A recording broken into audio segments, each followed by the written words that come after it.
gente vai conversar agora aqui na Band News FM com Sérgio Lidke, editor do Projeto Comprova. Sérgio, obrigada pela gentileza de nos atender.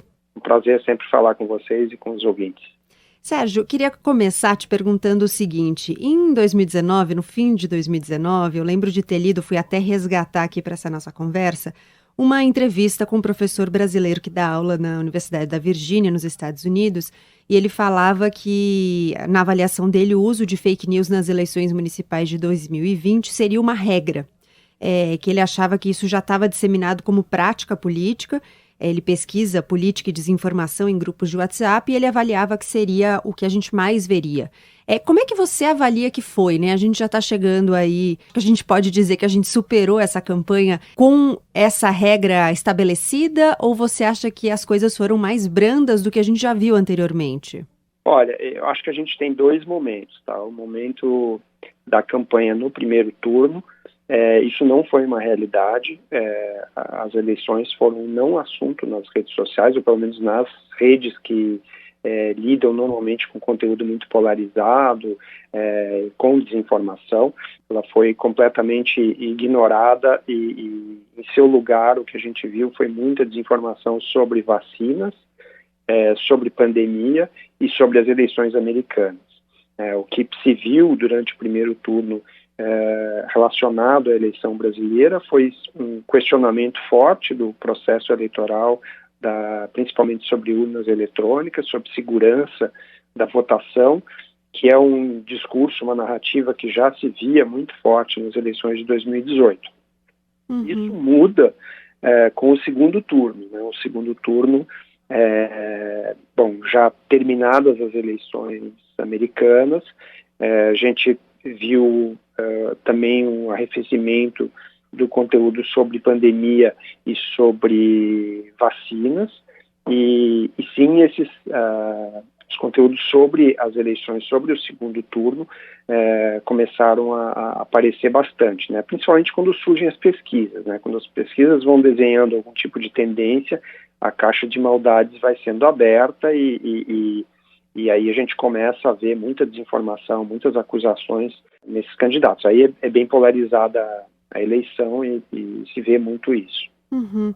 E dessa vez, a gente estava mais bem preparado institucionalmente para a possibilidade de fake news? A Justiça Eleitoral já estava mais atenta, a própria imprensa, né, já estava mais atenta, a gente tem vários serviços de checagem, o trabalho do Comprova. O eleitor, de uma maneira individual também, já estava mais perceptivo, né, mais aberto a essa possibilidade, mais atento a essa possibilidade? Eu acho que há mais preparo, mas, por outro lado, a gente vê também que todo o conteúdo digital ele é muito fluido, né? E há uma dinâmica de ressurgimento de coisas com novos formatos e novas narrativas. Há muito teste, me parece, sendo feito, né? A gente via nas eleições de 2018 muito conteúdo sofisticado e também muito conteúdo muito simplificado, né? Agora, o que a gente vê é que não há mais necessidade, ou pelo menos não parece que haja necessidade, para a produção de conteúdos muito sofisticados, né? Esses conteúdos mais simplificados, que muitas vezes são o uso de uma imagem fora de contexto e algum texto que afirme alguma coisa, que tenha alguma desinformação, eles às vezes parecem se bastar. É como se as pessoas vissem o apoio de um vídeo, de uma imagem que muitas vezes não tem nada a ver com a história que está sendo narrada, e elas acreditam nisso. Então, eu acho que a gente se preparou bastante, eu acho que o TSE se preparou bastante, as agências de checagem elas estão mais preparadas, mais vacinadas contra alguns tipos de conteúdo. A gente já tem redes que a gente mapeia há bastante tempo, então acompanha bastante isso, mas há uma fluidez nas redes que faz com que a gente tenha que ser eternamente vigilante em relação a isso, né? As novidades vão aparecendo a todo momento, mas sim, já há um preparo, eu acho, da sociedade. Já estamos com um pouco de já estamos um pouco vacinados contra isso, mas estamos longe de ter o problema resolvido. Uhum.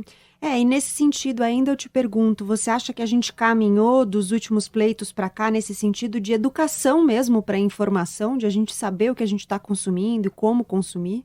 Acho que muito pouco, ou bem aquém do que se poderia, ou que se deveria fazer, né? Porque essa não é eu sempre digo que essa não é uma ação que possa ser concentrada num determinado momento, ou que seja levada adiante por uma determinada instituição, um determinado setor. É um compromisso da sociedade como um todo. Então, eu acho que a gente tem ainda por fazer coisas na escola, né? Mas tem também toda uma série de pessoas que não nasceram digitais e que utilizam hoje ferramentas digitais sem ter noção, sem ter responsabilidade, muitas vezes, sobre aquilo que publicam, né? Sem ter a consciência da capacidade de causar algum tipo de dano que alguma informação que não tenha sido bem verificada, ou que seja uma desinformação, pode causar. Eu acho que nós temos aí uma geração pela frente para ter esse problema como pretensamente resolvido. Uhum. Vou terminar com uma pergunta meio de futurologia aqui, mas eu queria saber o que você acha, como você acha que vão ser as coisas nas eleições nacionais, né, que a gente tem daqui 2 anos. Quando você mencionou agora, né, nessas eleições municipais, uma conjuntura que favoreceu de uma maneira o fato de a gente não ter tanta notícia falsa ou tanta notícia descontextualizada relacionada ao pleito municipal, mas também há uma hierarquização, em alguma medida, de o pleito municipal não receber tanta atenção ou receber menos recursos estratégicos nesse sentido do que uma eleição nacional? As proporções são outras? Sim, a gente está discutindo 2022 durante todo esse ano. Se você pensar que os grupos políticos que participam dessa guerra de narrativas nas redes sociais, eles assumiram lado nas questões de pandemia, estão assumindo lado nas questões de vacina, por exemplo, e eu acho que esse vai ser o grande desafio do ano que vem, né, essa luta por narrativas, tentando desacreditar as vacinas ou tentando acreditar as vacinas. A gente já vive agora, seguramente, 2022. Né? Vamos ter que ver se o que a pandemia vai nos deixar, quais são as questões econômicas que vão se colocar para o ano que vem, porque tudo isso vai influenciar esses grupos, né? Mas os grupos estão muito preparados, eles estão absolutamente ativos nas redes sociais, utilizando às vezes um tema ou outro, mas basicamente o que nós estamos discutindo nas redes, ou nessas redes que a gente acompanha agora, já é 2022. Sérgio Liedtke, editor do Projeto Comprova, obrigada por conversar com a gente aqui na Band News FM. Queria terminar dizendo ou imaginando que você vai ter um período de descanso aí, mas acho que vocês vão ter muito trabalho pela frente, não só relacionadas às eleições, né, como você mencionou. Então, bom trabalho para vocês.